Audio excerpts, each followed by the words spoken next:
Hello everyone, this is Anjali और स्वागत है आपका मेरे चैनल लर्न विद अंजलि में। इस वीडियो में हम डिस्कस करेंगे हीट ट्रांसफर प्रोसेसेस से रिलेटेड क्वेश्चंस। सो सबसे फर्स्ट क्वेश्चन देखते हैं, what it is saying. So which of the following is not a mode of heat transfer. इन निम्नलिखित में से कौन सा हीट ट्रांसफर का मोड नहीं है, मतलब कि हीट ट्रांसफर किस प्रोसेस से नहीं होती है। क्या कंडक्शन है, रेडिएशन है, कन्वेक्शन है या फ्यूजन है। So answer will be fusion. Fusion वो प्रोसेस है जिससे हीट ट्रांसफर नहीं होती है। It is not a mode of heat transfer. So conduction, radiation, convection है। अच्छा, कंडक्शन क्या होता है सबसे पहले ये देख लेते हैं। ये यहाँ पे क्या होता है कि अगर कोई ए बॉडी बी बॉडी के कांटेक्ट में है तो डायरेक्ट कांटेक्ट से जो हीट ट्रांसफर होती है ना, उसको कंडक्शन बोला जाता है। सिंपल कंडक्शन, ठीक है। नेक्स्ट वी हैव कन्वेक्शन या radiation. Next we have radiation. So जब हीट ट्रांसफर होती है इलेक्ट्रोमैग्नेटिक वेव्स के through, without needing any medium, कोई मीडियम की ज़रूरत नहीं भी है, और हीट ट्रांसफर जो है इलेक्ट्रोमैग्नेटिक वेव्स के थ्रू होती है, सो उसको बोला जाता है रेडिएशन। तो यहाँ पे भी हीट ट्रांसफर हुई इलेक्ट्रोमैग्नेटिक वेव्स की वजह से। जैसे सन की जो रेज है वो हमें हीट देती हैं, तो सन की जो रेज है वो क्या है, इलेक्ट्रोमैग्नेटिक स्पेक्ट्रम ही तो है पूरा। सो हीट ट्रांसफर हुई वहाँ से भी। कंडक्शन की अगर हम बात करें, सॉरी कन्वेक्शन की अगर हम बात करें, तो हीट ट्रांसफर होती है थ्रू मूविंग फ्लूइड, मतलब कि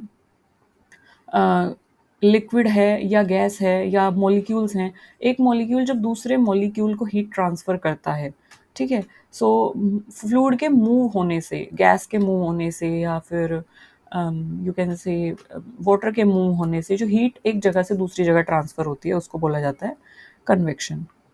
सो it is as simple as that. जैसे कि जब आप पानी को गर्म करते हैं तो जो नीचे सबसे पहले पानी गर्म होता है, जब आप पानी को बॉईल करते हैं ना, सबसे पहले जो बेस पे वाटर है वो गर्म होता है। सो बॉटम जो वाटर होता है वो क्या होता है, राइज होता है, और जो कूल वाटर होता है वो नीचे जाता है, वो सिंक कर जाता है ना। सो एक सर्कुलर मोशन यहाँ पे क्रिएट होता है, फिर नीचे वाला इसी तरीके से पानी गर्म होता है। सो मतलब एक सर्कुलर मोशन क्रिएट होके पूरा का पूरा जो पानी है वो गर्म हो जाता है।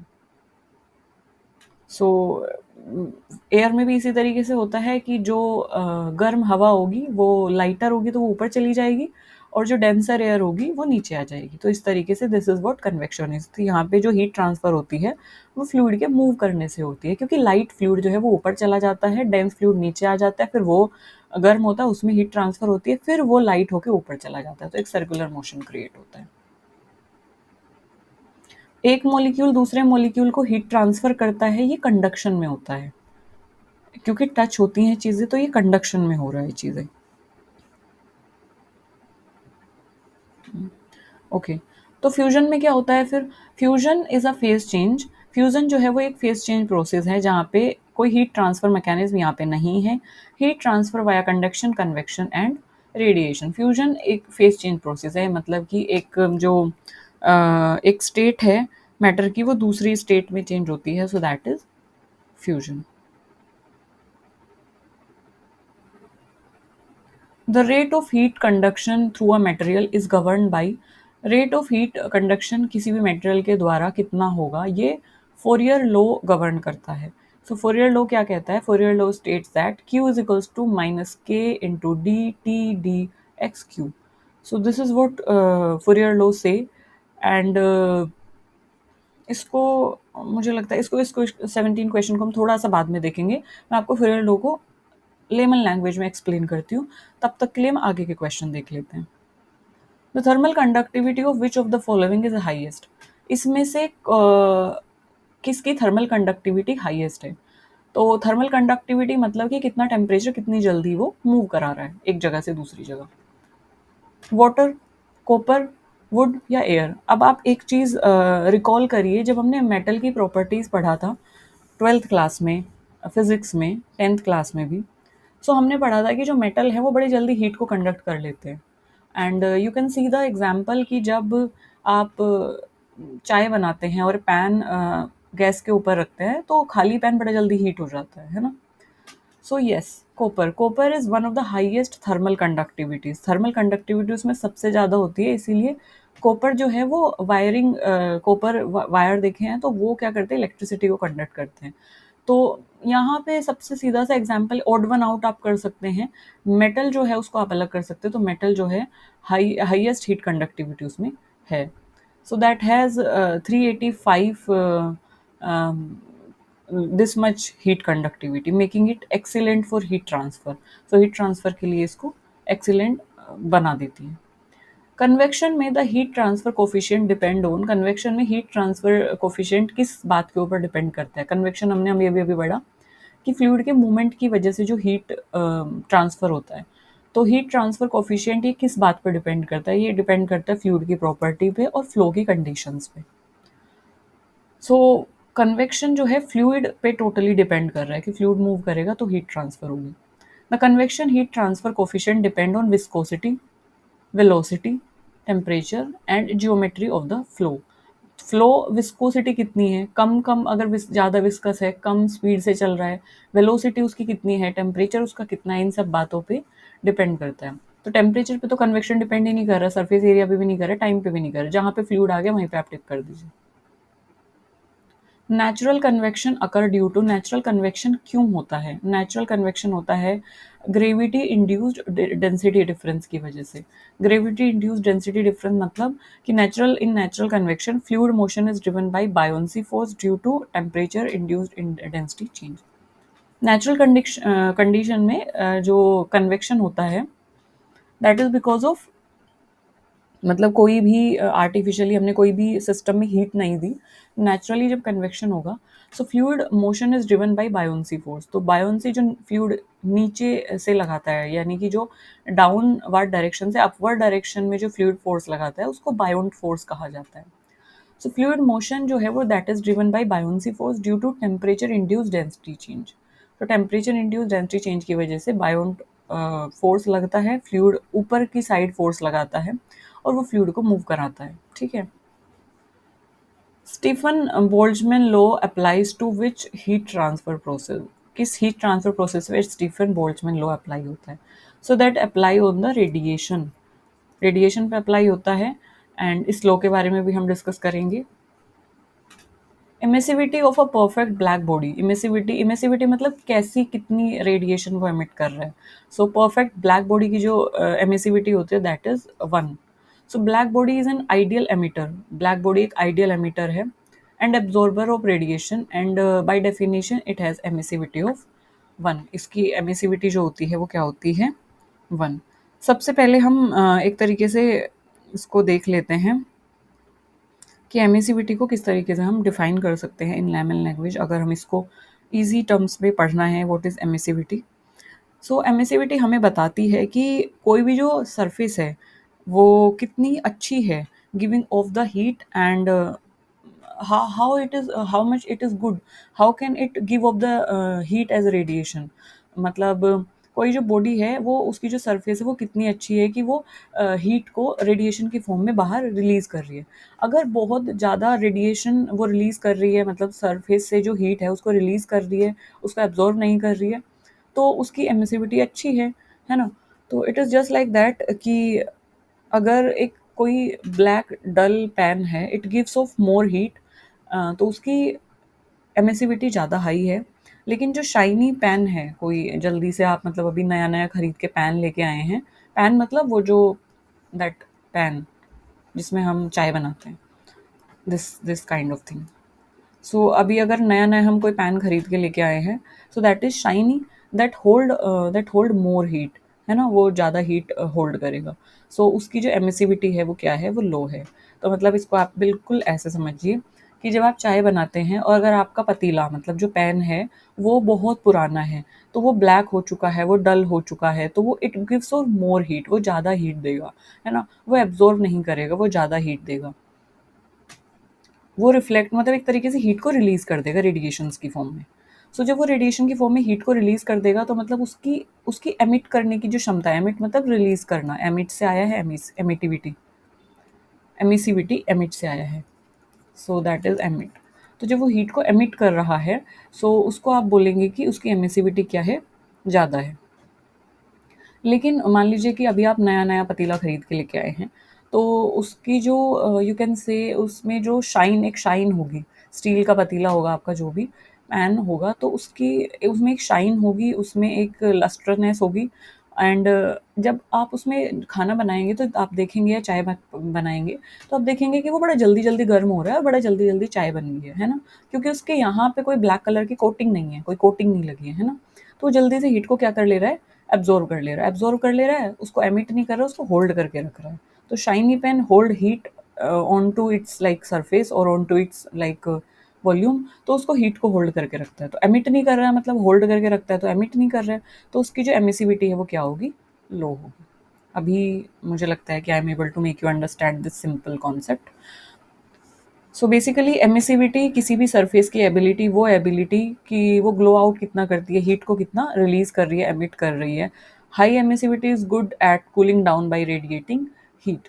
सो इसमें वही बात बोली गई है, परफेक्ट ब्लैक बॉडी की, कोई भी ब्लैक बॉडी है, परफेक्ट ब्लैक बॉडी है, तो वो क्या करती है, उसकी जो एमिसिविटी है, ideal emitter and observer of radiation, तो उसकी एमिटिविटी आइडियल वन होती है, उसकी एमिटिविटी आइडियल होती है, उसकी एमिटिविटी।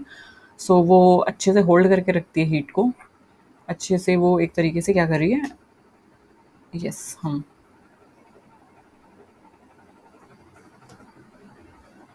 It has emissivity of one, it is best at emitting heat.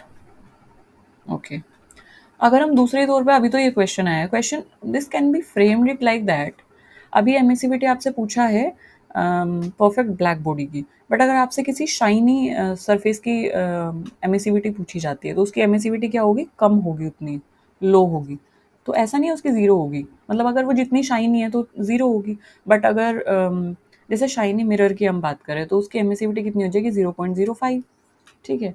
सो इसी तरीके से आपको, अगर वो रेडिएशन को एब्जॉर्व कर रहा है, अगर जैसे कि शाइनी मिरर है तो रिफ्लेक्ट बैक कर देते हैं, तो रिफ्लेक्ट बैक द रेडिएशन, तो उसकी एमिसिविटी क्या है, लो है।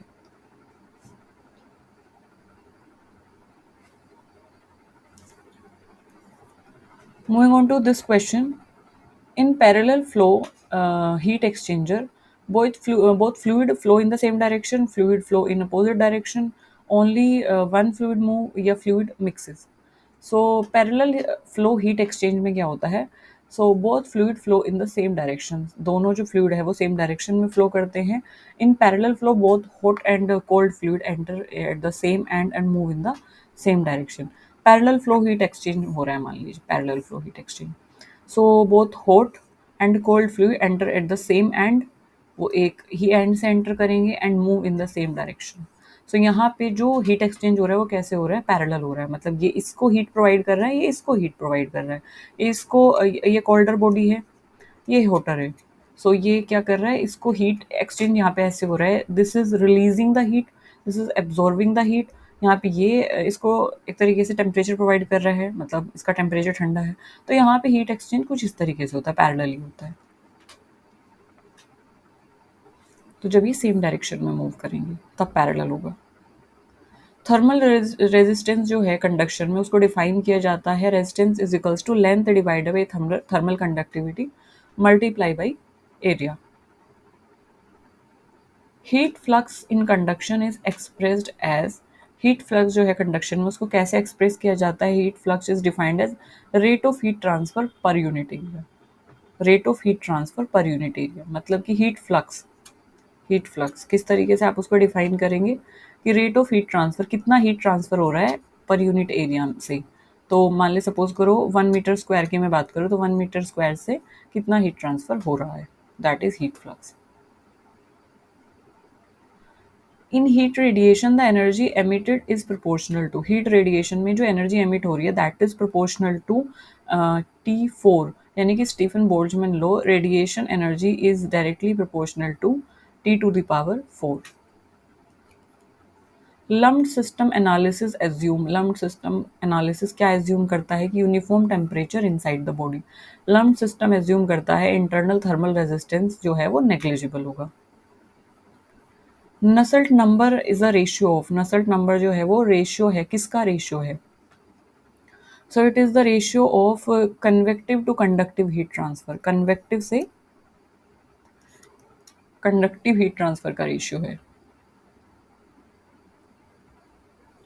बॉइलिंग जो है that is associated with which mode of heat transfer, boiling किस मोड से एसोसिएटेड है, कंडक्शन से है, नेचुरल कन्वेक्शन से है, फोर्स्ड कन्वेक्शन से है, फेज चेंज विद कन्वेक्शन है। सो देखो, हमें पता है कि boiling is associated with convection, क्योंकि फ्लूइड है तो फ्लूइड के मूवमेंट की वजह से जब हीट ट्रांसफर होती है तो वो कन्वेक्शन है। सो यहाँ पे ए जो ऑप्शन है वो तो वैसे ही इनकरेक्ट हो गया है। सो आपको तीन जो ऑप्शन है उनमें से फाइंड आउट करना है। अब नेचुरल कन्वेक्शन है, वो नेचुरल तो नहीं है क्योंकि बॉईल किया आपने, आपने हीट प्रोवाइड की है, वो नेचुरल कैसे हुआ, है ना। फोर्स्ड कन्वेक्शन है, वो forced, it is something, it is nothing like forced convection. Phase change with convection, yes, phase change convection की वजह से। Boiling combines convection and latent heat effect due two phase change, तो phase change with convection इसका सही answer होगा। मतलब जैसे ही आपने हीट प्रोवाइड की, सबसे पहले क्या हुआ, जो पानी है अगर वो आइस है तो उसका पानी बन जाएगा, है ना। तो फेज चेंज हुआ और उसके बाद वो लिक्विड में कन्वर्ट हुआ, एंड उसके बाद वो वार्म जो लिक्विड है वो ऊपर की साइड मूव किया और कोल्डर लिक्विड नीचे आया। तो इस मोमेंट की वजह से पूरा का पूरा जो पानी में हीट का ट्रांसफर हो गया। So phase change with convection. So this is about heat transfer process, and I might have some question इसमें। Stephen Boltzmann law, okay, Stephen Boltzmann law के बारे में हम डिस्कस करेंगे। Stephen Boltzmann law, so rate of heat conduction through material that is govern by Stephen Boltzmann law. अब इसको अगर हम सिंपल शब्दों में समझे तो ये क्या कहना चाहता है, ये बताना चाहता है यहाँ पे, that is the rate of, no, this is Fourier law. Stefan Boltzmann law भी था ना कहीं पे, हाँ, this is Stefan Boltzmann law. So सबसे पहले इस लॉ को देख लेते हैं what it is saying. So it is something, यहाँ पे जो थर्मोडायनेमिक्स है, यहाँ पे ये जो नियम याद रखना है वो बहुत ज़रूरी है, क्योंकि डायरेक्टली क्वेश्चन पूछ लिया जाता है इनसे, डायरेक्टली क्वेश्चन आ जाता है। तो स्टीफन बोल्ट्जमैन लॉ ये कहता है कि जो गर्म ऑब्जेक्ट है that gives off more heat and the amount of heat they give off increase very fast at they go hotter. Simple simple सी बात है, रेडिएशन को लेके ये लॉ है, और रेडिएशन को लेके लॉ है। तो इसमें सिंपल सिंपल ये बताया गया है कि जो गर्म, अगर किसी वस्तु को आप गर्म करते हैं तो वो क्या करेगा, हीट को रिलीज करेगा, है ना, ज़्यादा हीट रिलीज करेगा। और अगर आप उसको ज़्यादा गर्म करते हैं, अगर आप उसको ज़्यादा हीट प्रोवाइड करते हैं, अगर वो ज़्यादा गर्म हो जाता है तो वो ज़्यादा हीट प्रोवाइड करेगा। तो it is as simple as that. तो मतलब किसी वस्तु को आप जितना ज़्यादा गर्म करेंगे वो उतना ज़्यादा हीट को रिलीज करेगा, बस। Hotter object give of more heat, and amount of heat कितना रिलीज करेगा, वो उतना ही रिलीज करेगा जितनी तेजी से वो गर्म हो रहा है, एंड जितना तेजी से उसमें हीट बढ़ेगी वो उतनी ज़्यादा तेजी से हीट को रिलीज करेगा।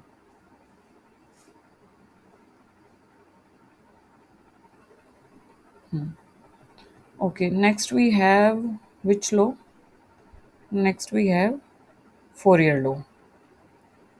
सो what Fourier law is saying, Stefan Boltzmann and Fourier, okay. So Fourier law क्या कहता है, फोरियर लॉ कहता है कि हीट फ्लो जो है फ्रॉम दैट, हीट फ्लो जो है दैट इज हॉट ऑब्जेक्ट से कोल्ड ऑब्जेक्ट की तरफ जो हीट का फ्लो है, हॉट ऑब्जेक्ट से कोल्ड ऑब्जेक्ट की तरफ हीट का जो फ्लो है, it flow faster if the temperature difference is bigger, simple. And अगर मटेरियल गुड कंडक्टर है तब उसकी कंडीशन की हम बात करें, बिल्कुल आप इसको ऐसे समझिए। सपोज कीजिए कि आपने एक एंड को गर्म, मेटल का ऑब्जेक्ट है कोई, आपने एक एंड को गर्म किया उसके, दूसरा एंड अभी ठंडा है। जितना ज़्यादा भी इस एंड को गर्म करते जाएंगे हीट ट्रांसफ़र उतना तेज़ी से होगा और ये वाला एंड भी गर्म हो जाएगा। इसीलिए कभी भी आपने देखा होगा, जब भी जो पैन वगैरह होता है जिसमें चाय बनाते हैं, जो पतीले होते हैं, मेटल के बने होते हैं, लेकिन उनके लास्ट में प्लास्टिक लगी होती है जहाँ से हम उनको पकड़ते हैं। अगर उसमें प्लास्टिक ना लगी हो, सोचो क्या होगा, वही होगा जो हम नहीं सोच सकते, है ना, सोचना भी नहीं चाहिए। तो इसलिए प्लास्टिक इंसुलेटेड क्योंकि उसको कर दिया जाता है, क्योंकि हीट ट्रांसफ़र होता है। अगर जो मटेरियल है that is a good conductor of electricity या हीट, अगर वो गुड कंडक्टर है तो वो उतना ही तेज़ी से, उतना ही फास्टर क्या होगा, हीट फ्लो होगी। टेम्परेचर डिफरेंस जितना ज़्यादा होगा हीट फ्लो उतना ही फास्टर होगा, वही बात बोली गई है। तो हॉट ऑब्जेक्ट से, क्योंकि यहाँ पे टेम्परेचर डिफरेंस ज़्यादा है, ये बहुत गर्म है, ये बहुत ठंडा है, तो जितना ज़्यादा टेम्परेचर डिफरेंस होगा हीट का फ्लो उतना ही ज़्यादा और तेज़ी से होगा, अगर वो मटेरियल गुड कंडक्टर है हीट का तो। उस कंडीशन में। मान लीजिए कि कपड़ा है या लकड़ी है तो हीट का फ्लो नहीं होगा क्योंकि वो कहीं न कहीं गुड कंडक्टर नहीं है।